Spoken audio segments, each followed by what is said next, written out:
Trust the Profits is proud to be sponsored by Game of Silks. Go to silks.io to get in the game. Real ownership, real races, real rewards. There are 4 Kentucky Derby preps taking place this Saturday. The Southwest Stakes at Oaklawn, the Holy Bull at Gulfstream, the Robert B. Lewis at Santa Anita, and the Withers at Aqueduct. And I'm going to be talking about the latter on this episode of the Pedigree Puzzle.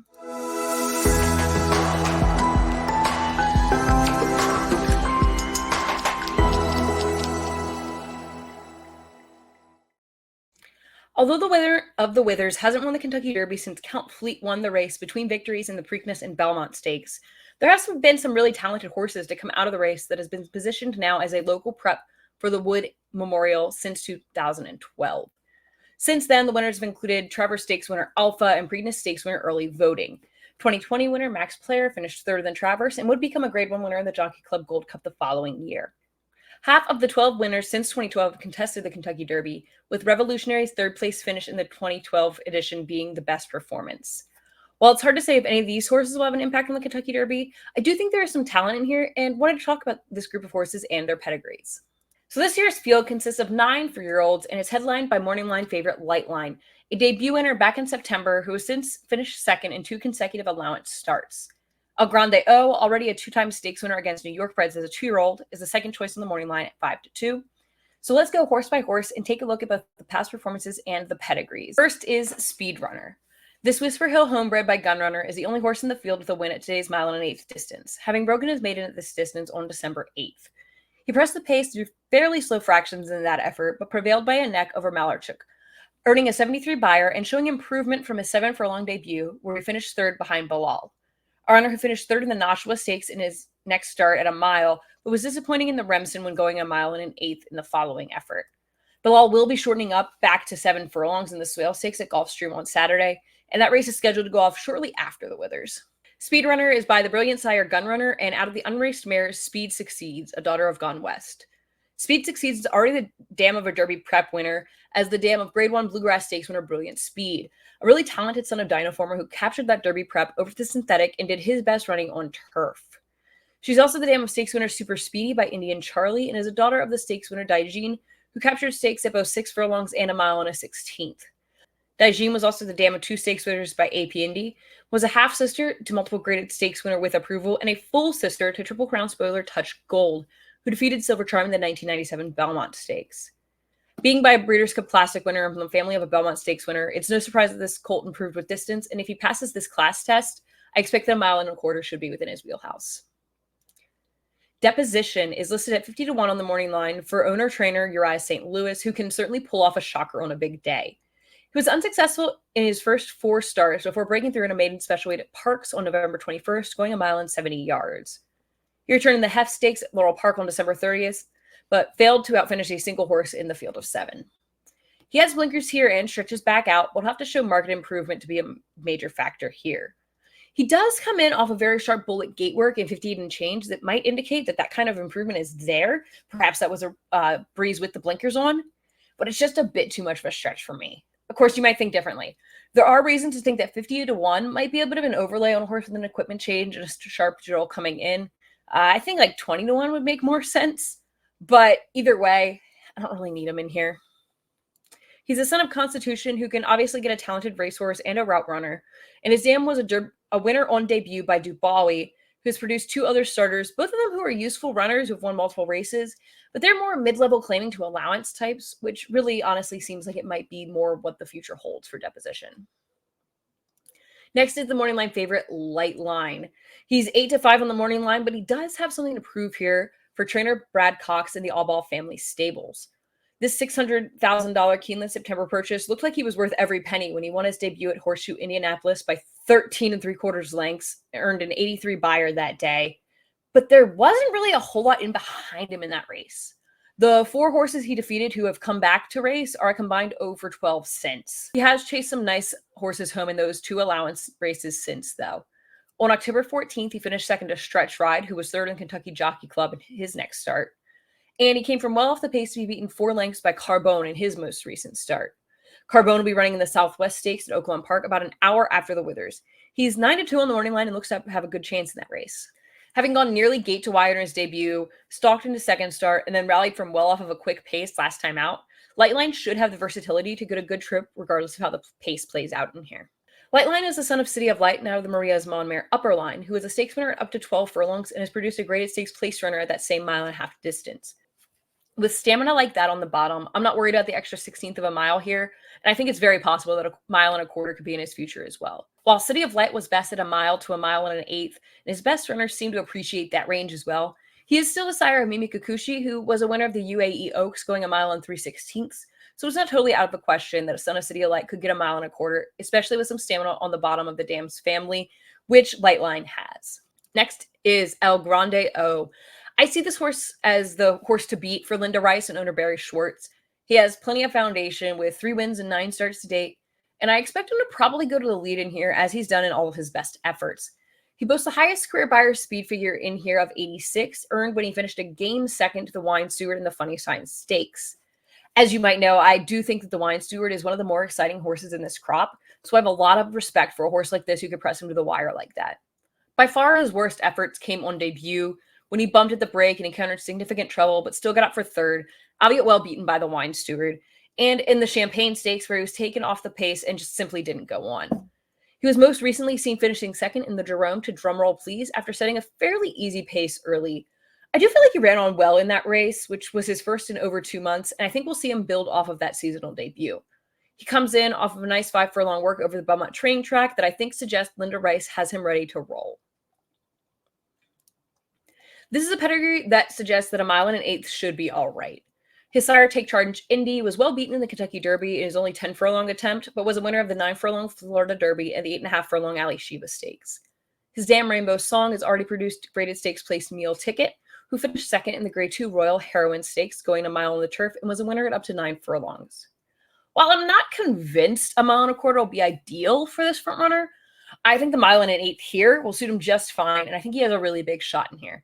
The one concern is that I do think he will get some pace pressure from the outside that could hinder his performance.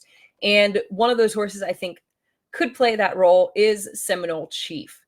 He was a winner by 8 lengths on debut, going 5 furlongs, and was most recently seen winning the Florida Sire in Reality Stakes on December 2nd in his first start wearing blinkers, which he will retain in here.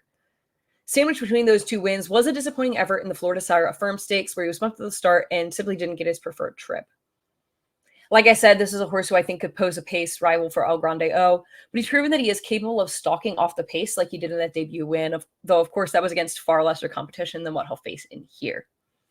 Trevor McCarthy gets aboard this Jack Sisterson trainee for the first time today. He is a son of Gervin, who so far has seen his progeny find most of their success sprinting, but was himself a winner of the Haskell and Louisiana Derby at 9 furlongs each. His dam was a daughter of Dunkirk, whose biggest career effort was probably his runner-up finish in the Belmont Stakes, so there could be a little hope for some extra stamina in here. In addition to Seminole Chief's win going a mile and a 16th, she's also the dam of an allowance winner going the same distance on the turf. Though there isn't a whole lot to note close up in his pedigree, his dam was unplaced in her only start, and the next 2 dams were unraced. He actually goes back to an important female family. His 4th dam, Won't She Tell, was a stakes winner, and more importantly, a half-sister to Triple Crown winner affirmed. Overall, this is clearly a very talented Florida bred, but I don't see him doing a whole lot more than maybe hitting the board in here. Number 6 is Society Man. This is the only gelding and only maiden in the field, and it's tough for me to see him pulling off the upset here for Danny Gargan and West Paces Racing.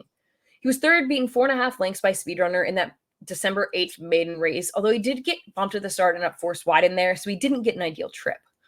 While I don't think this is going to be the spot he breaks his maiden, I really do like the pedigree for this son of Good Magic, who, of course, sired last year's Kentucky Derby winner.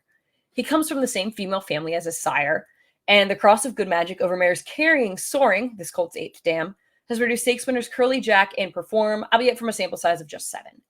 His dam You Cheated was a daughter of Colonel John, who was stakes placed on the turf and synthetic. Her only other foal to race, a 4-year-old by Turling Candy, is a non-winner in 6 starts at the maiden special weight level in Ohio. Then we have Mission Beach. This horse was transferred to trainer Brittany Russell from the Bob Baffert barn toward the end of last year and seems to have settled in well on the East Coast. He won a Laurel Park allowance in his first start for his new trainer and showed a new dimension that day, settling 8 lengths off the pace and rallying to win by a length and 3/4. He won his debut at Del Mar, but was well beaten in both the Hopeful at Saratoga and the Bob Hope back at Del Mar before transferring to wrestle for an ownership group that includes SF Racing and Starlight Racing, among many others. This will be the son of Curlin's first attempt past 7 furlongs. Both of his wins have come at 6, but Russell is a 33% trainer from 58 starts going sprint to route. There are a few concerns here on Pedigree, though, especially when you look at his dam. Obviously, curling can get anything from sprinters like Elite Power to milers like Cody's Wish, and even routers, extreme routers like Belmont Stakes winner Palace Malice. But Stowshoe, the dam of Mission Beach, was a pure sprinter. Both of her wins came at 4.5 furlongs at Charlestown. She has produced a winner in a mile and a 16th by Medaglia de Oro, and if Mission Beach has inherited Curlin's stamina, then the mile and an 8 shouldn't be an issue, but it is a question mark. If he can get the distance, he's a threat in here, I think. Now we have Uncle Heavy. This Pennsylvania bred for trainer Robert Reed and owner Malam Racing Stables has a very similar profile to Seminole Chief, but with slightly better buyer speed figures. He gamely broke his maiden by a neck going 6 furlongs at Parks, but was well beaten after dwelling and ducking in at the start of the Pennsylvania Nursery Stakes in his second start. He returned a month later to take the state-bred Wait For It Stakes, going a mile 70 yards at the same track. Again, breaking the steps slow, but this time coming with a successful rally. He's a son of social inclusion, whose main claim to fame is that he ran third in the Preakness Stakes, but he's still been a decent sire in Florida. And Uncle Heavy's dam, Expect Wonderful, is a daughter of Tiz Wonderful, who got her only win going 5.5 furlongs. His only sibling to race is a 2-time winner at 6 furlongs. As a fun fact that doesn't really have anything to do with the outcome of this race, he actually does come from the same distant female family as Speedrunner, and thus shares his mitochondrial DNA with that rival. But you have to go all the way back to the late 1800s to find their most recent common ancestor. All things considered, I'm not really confident about this horse hitting the extra 16th of a mile against this caliber of competition, unless maybe there's a pace collapse up front. So I'm going to pass here. Then we have Kane. And I really like this horse. He's a Todd Pletcher trainee, and I do think he has a stakes win in his future, but I'm just not convinced it's going to come here in the Withers. He took 3 starts to break his maiden, but looked very nice winning a Keeneland maiden special weight by 10.5 lengths in October. Note that that race was restricted to horses who had sold or RNA'd for $50,000 or less at auction, and as a $35,000 Keeneland September purchase, he fit perfectly in that condition. He returned in an allowance at Churchill Downs, where he set the pace and dueled really gamely into the stretch before he got in tight between horses and faded to 6th late.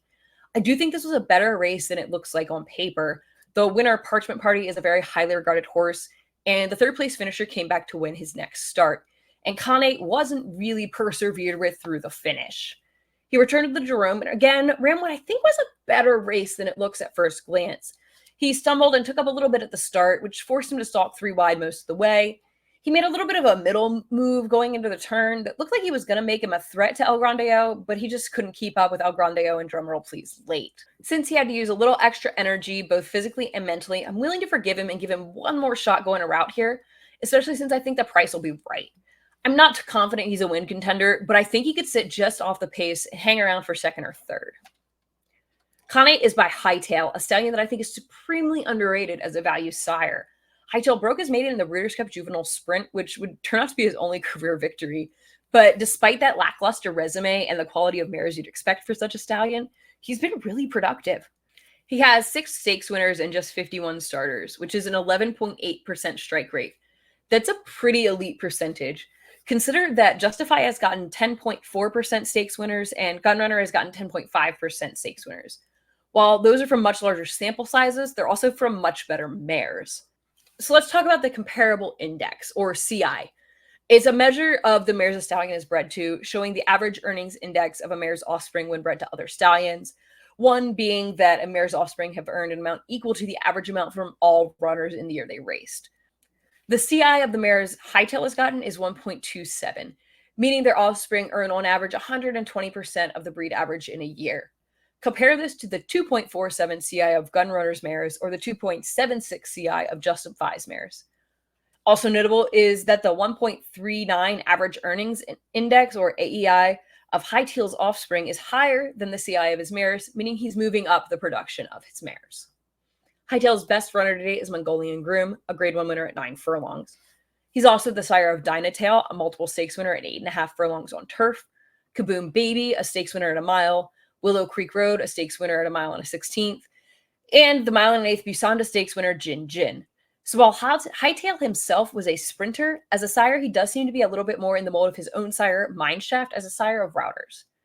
Of course, Kane doesn't get much stamina from his dam, who was a stakes-winning turf sprinter named Mongolian Shopper, but what he might be lacking in stamina gets compensated for by the class of this female family that traces back to Meadow Star, his fourth dam, and the 1990 champion 2-year-old filly.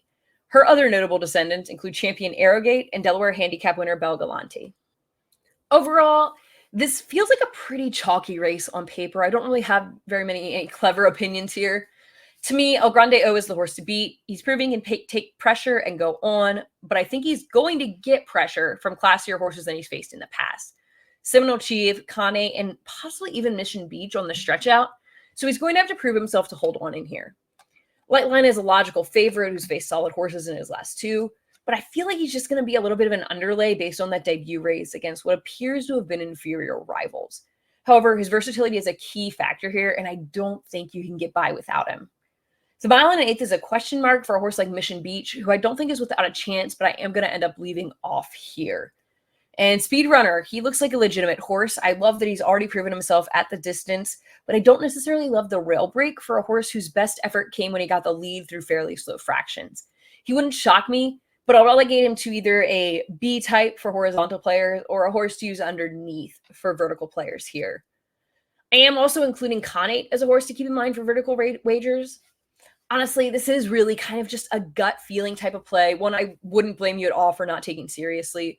But I think at 15-1 or better, he does present value in a race that doesn't have a whole lot of it. I think his last two races were better than they looked on paper, especially that optional claimer behind Parchment Party. And I think he could be close to the lead and hang around for a paycheck, although I am still a bit worried about the distance catching up to him late. So I do have El Grande O on top. I wouldn't feel safe leaving Lightline out of horizontal wagers, even though, like I said, I feel like anything under about even money is an underlay on him.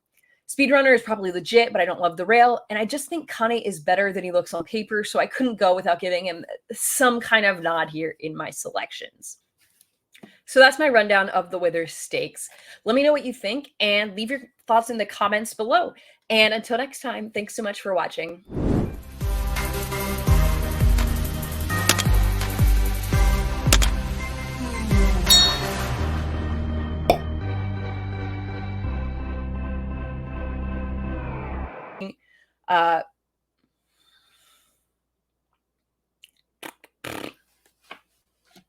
It's gonna be one of those type of videos, isn't it? All right, that's fine. That Justify has gotten 10.4% since with Revolution.